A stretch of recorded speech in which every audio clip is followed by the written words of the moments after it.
오늘 성경 말씀은 레위기 23장 39절에서 43절입니다. 이스라엘에서는 매년 기간은 조금씩 다르지만 9월 중순에서 10월 중순까지의 기간 중 거의 보름을 휴일로 보냅니다. 즉, 한 달 중에 거의 절반이 휴일입니다. 왜냐하면 매주 안식일이 있고 우리의 설날에 해당하는 도시 하샤나, 대속죄일인 욤 키부르, 그리고 이어지는 초막절에 해당하는 스콧이 계속해서 이어지기 때문입니다. 스콧이라고 부르는 이 절기는 성경에서 초막절, 장막절 혹은 수장절로 번역되어 있습니다. 우리가 아는 것처럼 유대력에는 여러 절기가 있고 그 중에 3대 절기라는 것이 있습니다. 3대 절기는 페삭, 유월절, 무교절, 사봇, 칠칠절, 오순절, 스콧, 초막절, 장막절입니다. 이 3대 절기는 모두 두 가지와 관련되어 있습니다. 하나는 출애굽이고 또 다른 하나는 농사입니다. 페삭, 유월절은 이스라엘 백성들이 출애굽하기 직전 10번째 재앙에서 어린 양 피를 문지방에 발라 그 재앙이 유월, 즉 패스오버 한 것을 기념하는 절기입니다. 하나님의 구원에 대한 감사절기입니다. 그리고 샤봇, 칠칠절은 전승에 따르면 이스라엘 백성들이 출애굽에서 시나이 광야를 행진했을 때 모세가 시내산에서 하나님께 율법을 수여받은 때라고 합니다. 이 역시 출애굽과 관련되어 있는 것으로 특별히 율법과 관련이 있는 절기입니다. 그리고 세 번째 절기인 스콧, 초막절은 이스라엘 백성들이 광야 40년을 방랑하던 것을 기억하기 위해 하나님께서 명하신 절기입니다. 그리고 농사와 관련해서는 페삭, 유월절 혹은 무교절은 겨울보리를 거두는 시기입니다. 그래서 다른 말로 초실절이라고 부르는데 이 말뜻 그대로 파종한 후 첫 번째로 수확하는 절기입니다. 예수님께서 십자가에 달려 죽으시고 부활하신 때가 바로 유월절 마지막 기간인데 예수님을 부활의 첫 열매 초실이라고 부르는 이유가 바로 유월절이 첫 수확을 하는 초실절인 것과 연관해서입니다. 샤봇, 칠칠절 혹은 오순절은 여름 보리와 밀을 수확하는 시기로 맥주절이라고도 부릅니다. 그리고 스콧, 초막절은 포도, 올리브 등을 수확하는 절기로 수장절이라고 부릅니다. 수장절은 열매들을 수확하여 창고로 모아들여 저장한다는 뜻입니다. 이렇듯 3대 절기는 출애굽과 추수감사절의 의미를 가지고 있습니다. 그러하기에 이 절기에 유대인들은 하나님의 구원에 대한 감사와 더불어 이 땅에서 살아갈 수 있는 식량과 물질, 건강 등을 주신 것에 대한 감사를 드립니다. 그러기에 유대 절기에는 한결같이 즐거운 축제라 할 수 있습니다. 그 중에서 가장 즐거운 축제가 바로 초막절입니다. 그 이유는 초막절이 영적으로 가장 정결한 시간이고 마지막 추수이기 때문입니다. 초막절 앞에 로시 하샤나라고 하는 설날과 욤 키부르 대속죄일이 있습니다. 이 절기 때 유대인들은 하나님과 사람들 앞에 지은 죄를 회개하는 시간을 보냅니다. 그리고 나서 이어지는 절기가 바로 초막절입니다. 이미 죄에 대한 회개가 있고 나서 맞는 절기가 초막절이기에 어느 절기보다 기쁨으로 맞이하게 되는 것입니다. 유대력은 우리나라 음력과는 다소 차이가 있지만 역시 음력이기 때문에 매년 절기들의 날짜가 바뀝니다. 그리고 초막절과 우리의 명절인 추석이 비슷한 기간인 경우가 많습니다. 달라도 한 달 범위 정도 됩니다.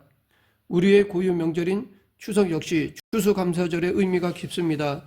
그래서 혹자는 초막절을 추수감사절로 지키는 것이 좋다고 생각하기도 합니다. 왜냐하면 지금 한국교회에서 지키고 있는 추수감사절은 성경적인 절기가 아니기 때문입니다. 미국 청교도들이 박해를 피해 신대륙에 가서 모진 고생 끝에 거둔 첫 수확물에 대한 감사 예배를 드린 데서 유래된 것이 바로 추수감사절입니다. 그것이 선교사들에 의해 우리나라 교회에 그대로 소개가 되었고 지금은 거의 교회 절기로 지키고 있는데 시기적으로 맞지 않는 절기입니다. 초막절은 광야 40년을 기억하기 위한 절기입니다. 광야 40년 동안 이스라엘 백성들의 생활은 방랑 생활이었습니다. 정착 생활이 아닌 유랑 생활이었습니다. 그러하기에 제대로 된 집을 짓고 살 수 없었습니다. 광야 40년 동안 그들이 거했던 거주 형태는 초막이었습니다. 한 곳에 오래 있지 못하고 늘 이동해야 했기 때문에 천막을 치고 광야 40년을 살았던 것입니다. 초막절을 히브리어로 스콧이라고 하는데 이는 텐트, 천막, 초막을 뜻하는 수카의 복수형입니다. 하나님께서는 초막절에는 이런 수카, 초막을 만들어 7일 동안 거하라고 말씀하셨습니다. 그래서 지금도 유대인들은 초막절이 되면 집 주변에 수카를 만들고 그 안에서 식사도 하고 잠도 자기도 합니다. 그렇다면 초막을 짓고 그 안에 거하면서 광야 생활을 기억하라고 했을 때 과연 어떤 것을 기억하게 될까요? 몇십 명도 아니고 수십만 명이 그 척박한 사막과도 같은 광야에서 40년을 살았다는 것은 기적입니다. 하나님의 먹이시고 입히시고 돌보아 주시는 은혜가 없이는 도무지 살 수 없는 땅이 바로 광야입니다. 그러므로 초막에 거하면서 이스라엘 백성들이 기억하는 것은 광야의 힘들고 고된 환경뿐 아니라 그 가운데서 하나님께서 어떻게 자신들을 지켜주시고 인도해 주셨는가 하는 것입니다. 신명기 1장 31절부터 33절에 보면 하나님께서 이스라엘 백성들을 광야 40년 동안 어떻게 이끄셨는지를 말하고 있습니다. 하나님께서 이스라엘 백성들을 인도하셨을 때 마치 사람이 자기 아들을 낳는 것 같이 하셨습니다. 우리는 인생을 보통 광야의 비유를 많이 합니다. 광야에서는 언제 어떤 어려움을 만날지 모릅니다. 메마르고 거칠고 위험하고 고된 길이 광야이고 인생길입니다. 그 광야 같은 인생길에서 우리는 나와 함께 하시는 하나님을 바라보아야 합니다. 나와 함께 하시고 나를 지켜주시고 나를 두 팔로 안고 가시는 하나님의 인도하심을 보아야 합니다. 때로는 갈 길을 몰라 헤맬 때 불과 구름 기둥으로 나를 인도하시는 하나님을 바라보아야 합니다. 이스라엘 백성들이 그랬던 것처럼 오늘 우리가 이 초막절에 감사하는 것은 바로 이러한 하나님의 은혜입니다. 신명기 18장 2절 3절에는 하나님이 이스라엘 백성들에게 광야길을 걷게 하신 이유가 나옵니다. 그 이유는 그들을 낮추시며 그들이 당신의 명령을 지키게 하기 위해서입니다. 만나로 먹이신 것도 그 목적이 사람이 떡으로만 사는 것이 아니라 여호와의 입에서 나오는 모든 말씀으로 사는 줄을 알게 하려는 것이었습니다. 즉 이스라엘 백성들을 훈련시키기 위한 과정이 바로 광야 40년이었다는 것입니다. 이스라엘 백성들은 애굽의 노예였습니다. 그러했기에 그들에게는 노예 근성이 있었습니다. 그래서 쉽게 불평하고 원망하고 속이고 불순종하는 일을 반복했습니다. 기적을 봐도 그때뿐이었습니다. 도무지 하나님의 백성으로서 합당하지 않았고 약속의 땅을 차지할 수 있는 자격이 없었습니다. 그 상태에서 바로 가나안에 들어갔다면 속수무책으로 패배했을 것입니다. 이러한 노예 근성을 가진 오합지졸의 이들을 하나님의 백성으로 만드시고 먹는 것보다 더 중요한 것, 곧 하나님의 말씀을 지키는 것이 더 중요한 것임을 알게 하시고 그렇게 할 수 있도록 낮추시고 훈련시킨 곳이 바로 광야였던 것입니다. 그래서 광야는 하나님의 백성을 만들어내는 학교입니다. 즉 광야 학교라 할 수 있습니다. 이스라엘 백성들은 그 학교의 과정이 끝났을 때 약속의 땅에 들어갈 수 있었습니다. 우리도 마찬가지입니다. 우리의 인생길은 하나님께서 우리를 당신의 사람으로 만들어 가시는 학교와도 같습니다. 우리가 겪는 고난과 슬픔, 아픔뿐만 아니라 모든 일들을 통해 하나님께서는 우리를 만들어 가십니다. 고난을 통해 나를 낮추십니다. 아픔을 통해 나에게 있는 불순물들을 걸러내십니다. 실패를 통해 하나님을 의지하는 법을 배우게 하십니다. 상처를 통해 하나님의 마음을 깨닫게 하십니다. 나를 더 성숙하게 만드시고 나를 더 믿음의 사람으로 만드시고 나를 더 다듬으셔서 당신의 도구로 사용하길 원하십니다. 그러므로 우리는 우리를 낮추시고 훈련시키시는 하나님께 감사드려야 할 것입니다. 나를 당신의 사람으로 만들어 가시고 나를 사용하기 위해 다듬고 계시는 하나님께 감사드려야 합니다. 또한 이 초막절을 다른 말로 수장절이라고 합니다. 곡식을 추수해서 저장해 놓는다는 뜻입니다. 초막절에는 포도, 올리브, 석류, 무화과, 대추야자 등을 수확합니다. 이 5가지 열매들은 밀, 보리와 더불어 성전에 감사예물로 드려졌던 열매들입니다. 초막절은 그동안 파종한 것을 마지막으로 수확하는 절기이기에 가장 큰 추수감사절의 의미를 갖습니다. 그래서 이 기간에 이스라엘 백성들은 풍성한 복을 채워주신 하나님께 감사드릴 뿐만 아니라 새해에도 그러한 은혜를 주실 것에 대한 감사를 드립니다.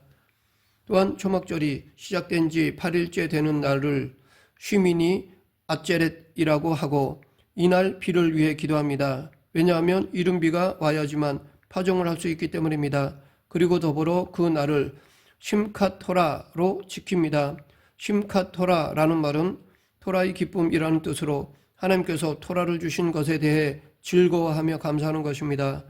유대인들은 이날까지 토라를 읽음으로 1년치를 마무리 짓고 다음 날부터 다시 처음부터 읽게 됩니다. 이날 회당에서 토라를 꺼내 회당 앞에서 원을 그리며 주의를 돕니다.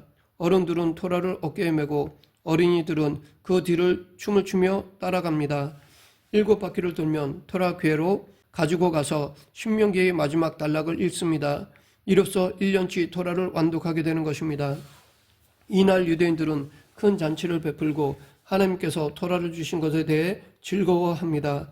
초막절에 이스라엘 백성들이 감사한 것 중에 하나가 바로 하나님께서 토라를 주셨다는 것입니다. 토라는 작은 의미에서는 모세오경을 말하고 크게는 성경 전체를 말합니다. 이스라엘 백성들이 광야에 있을 때 하나님께서는 그들에게 만나와 메추라기만 주신 것이 아닙니다. 바로 토라를 주셨습니다. 시내산에서 십계명을 주셨고 모세를 통해 토라를 주셨습니다. 그러하기에 광야 생활을 기념하는 초막절에 그들은 토라를 주신 하나님께 감사드리는 것입니다. 이 말씀 안에 길이 있습니다. 이 말씀 안에 생명이 있습니다. 이 말씀 안에 지혜가 있습니다. 이 말씀 안에 하나님의 뜻이 있습니다. 성전이 있던 시대에는 매일 희생제물을 바친 후 제단에 포도주를 부었습니다. 그러나 초막절에는 포도주 대신에 물을 부었습니다. 이는 비를 기원하기 위해서입니다. 초막절 즈음에 이른비가 오는데 이른비가 제때에 와야 파종을 할 수 있고 우기 동안 비가 적절하게 와야 한 해의 농사를 제대로 지을 수 있기 때문입니다. 제단에 물을 부으면서 불렀던 찬양이 있습니다. 그것이 바로 시편 113편부터 118편입니다. 이 노래들을 할렐송이라고 하는데 이 중에 특별히 중요하게 여기는 축복의 구절이 있습니다. 그것은 시편 118편 25, 26절입니다. 여호와여 구하옵나니 이제 구원하소서. 여호와여 우리가 구하옵나니 이제 형통케 하소서. 여호와의 이름으로 오는 자가 복이 있으며 우리가 여호와의 집에서 너희를 축복하였도다. 여기 구원하소서의 히브리어가 호샤나입니다. 이 용어에 근거하여 유대인들은 초막절의 마지막 날인 7일째 날을 호시아나 라바라고 부릅니다. 라바는 크다란 뜻이므로 큰 구원의 날이라는 의미로 초막절의 마지막 날을 그런 의미로 지킵니다. 이 날은 지난 해의 죄를 용서받을 수 있는 마지막 사죄의 날이요 하나님의 구원을 찬양하는 날입니다. 그리고 이 날은 메시아와 관련이 있는 날입니다. 스가랴 14장 16절부터 19절에 보면 메시아가 오셔서 새 시대가 도래하면 이방 나라들이 예루살렘에 와서 초막절을 축하할 것이라고 예언하고 있습니다. 즉 메시아가 오시면 유대인들과 이방인들이 함께 예루살렘에서 초막절을 축하할 것이라는 예언입니다. 그래서 유대인들은 구약의 전통에 따라 초막절에 메시아가 오신다고 믿습니다. 그런데 중요한 것은 이미 메시아께서 오셨다는 것입니다. 그분이 바로 예수님이십니다. 요한복음 7장 37, 38절에 보면 예수께서 누구든지 목마르거든 내게로 와서 마시라. 나를 믿는 자는 성경의 이름과 같이 그 배에 생수의 강이 흘러나리라 라고 말씀하셨습니다. 예수님이 이 말씀을 언제 하셨을까요? 명절 끝날 곧 큰 날에 이 말씀을 하셨다고 기록되어 있습니다. 여기 큰 날, 크다, 라바입니다. 즉 이 날은 초막의 마지막 날인 호시아나 라바, 큰 구원의 날을 말하는 것입니다. 여기서 당시의 상황을 생각해 보면 이 날은 성전 제단에 물을 붓는 날입니다. 제사장들이 실로암 못에서 물을 길러다가 제단에 물을 붓습니다. 그리고 유대인들이 제단 주위에서 하나님을 찬양하며 사죄의 은총과 구원을 간구합니다. 그리고 춤을 추며 성령에 사로잡히기를 간구합니다.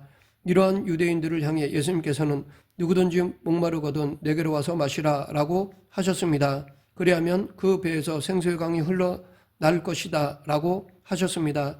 즉 영원히 목마르지 않는 충만함을 얻게 될 것이라고 하신 것입니다. 그러하기에 이 초막절의 주인공은 예수님이십니다. 그리고 초막절의 감사의 내용은 하나님의 구원입니다. 추수감사의 의미와 더불어 하나님의 구원에 대한 감사입니다. 광야 40년 동안 지켜주시고 인도하시고 훈련시키심으로 자신들을 구원하신 하나님께서 장차도 구원해 달라는 것입니다.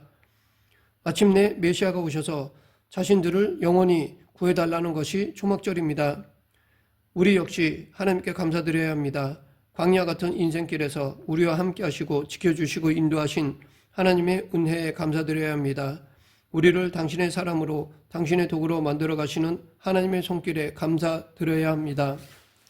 그리고 무엇보다도 우리를 영원히 구원하시기 위해 예수님을 이 땅에 보내시고 믿게 하신 하나님께 감사드려야 합니다. 말씀을 맺겠습니다. 스가랴서에 있는 대로 유대인들이 예수님께 돌아올 것이며 그래서 예루살렘과 온 이스라엘 땅에서 유대인들과 이방인들이 함께 예수님의 이름을 높이며 호산나 라바 즉 우리를 구원하신 하나님을 높이 찬양하는 그 날이 올 것입니다. 초막절에 이스라엘 백성들은 광야에서 자신들과 함께 하심으로 자신의 길을 인도하셨고 또한 자신들을 하나님의 백성으로 훈련시키시고 약속의 땅 가나안으로 이끄신 하나님께 감사드렸습니다. 과거와 미래에 대한 감사가 바로 초막절의 감사입니다. 우리도 이 초막절에 감사가 있어야 할 것입니다. 진심으로 하나님의 은혜에 감사하는 저와 여러분 되길 간절히 축원합니다. 기도하겠습니다.